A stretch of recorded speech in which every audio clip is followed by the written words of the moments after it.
December എത്തിയതോടെ ക്രിസ്മസിനെ വരവേൽക്കാൻ ഒരുങ്ങുകയാണ് നമ്മുടെ നാട്. ജാതിമത ഭേദമന്യേ വീടുകളിൽ ക്രിസ്മസ് സ്റ്റാറുകളും തെളിഞ്ഞു കഴിഞ്ഞു. എന്നാൽ ഇത്തവണ ഹിന്ദു ഭവനങ്ങളിൽ ക്രിസ്മസ് നക്ഷത്രം തൂക്കരുതെന്നും പകരം അയ്യപ്പസ്വാമിയുടെ ചിത്രം പതിച്ച മകരനക്ഷത്രം തെളിക്കാനും ആഹ്വാനം ചെയ്യുന്ന സ്വകാര്യ കമ്പനിയുടെ പരസ്യം വലിയ വിവാദമാവുകയാണ്.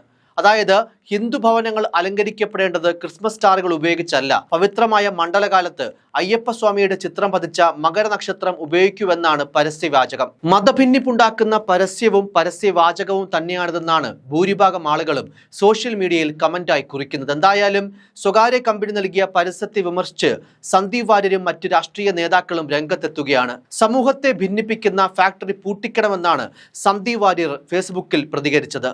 സന്ദീപിന്റെ ഫേസ്ബുക്ക് കുറിപ്പിന്റെ പൂർണ്ണ രൂപം ഇങ്ങനെയാണ്: ക്രിസ്മസ് കേക്കുമായി വോട്ടിനു വേണ്ടി ക്രൈസ്തവ ഭവനങ്ങളിൽ കയറി ഇറങ്ങും. എന്നാൽ ഒരു ബഹുസ്വര സമൂഹത്തിൽ ക്രിസ്മസ് സ്റ്റാർ തൂക്കുന്നത് പോലും വിദ്വേഷപരമായി ചിത്രീകരിക്കും. വെറുപ്പിന്റെ ഫാക്ടറി ക്രിസ്മസ് സ്റ്റാറിനെ പോലും വർഗീയമായി ചിത്രീകരിക്കുന്നു. ഈ നിലപാടുമായി എങ്ങനെയാണ് മലയാളികൾക്ക് മുൻപോട്ട് പോകാൻ സാധിക്കുക?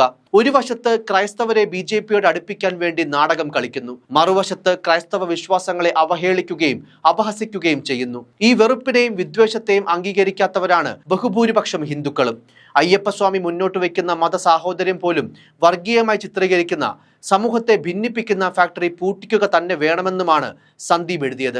സന്ദീപിന്റെ പോസ്റ്റിന് താരതമ്യേന മികച്ച പ്രതികരണവും പങ്കുവെക്കലുകളുമാണ് ലഭിക്കുന്നത്. ഈ ഫേസ്ബുക്ക് പോസ്റ്റിലൂടെയാണ് പലരും ഇത്തരമൊരു പരസ്യം കണ്ടതെന്നുള്ളതാണ് മറ്റൊരു വസ്തുത. എന്തായാലും ഈ പരസ്യവും പരസ്യവാചകവുമെല്ലാം സമൂഹ മാധ്യമങ്ങളിലും അല്ലാതെയും വലിയ ചർച്ചയായി കഴിഞ്ഞു. ഒരുപക്ഷെ നെഗറ്റീവ് പബ്ലിസിറ്റി ഉണ്ടാക്കി മൈലേജ് കൂട്ടാമെന്ന മാർക്കറ്റിംഗ് തന്ത്രമാകും ഇത്തരം പരസ്യങ്ങൾക്ക് പിന്നിൽ.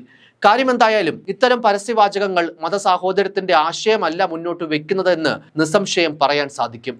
News desk, focus news TV.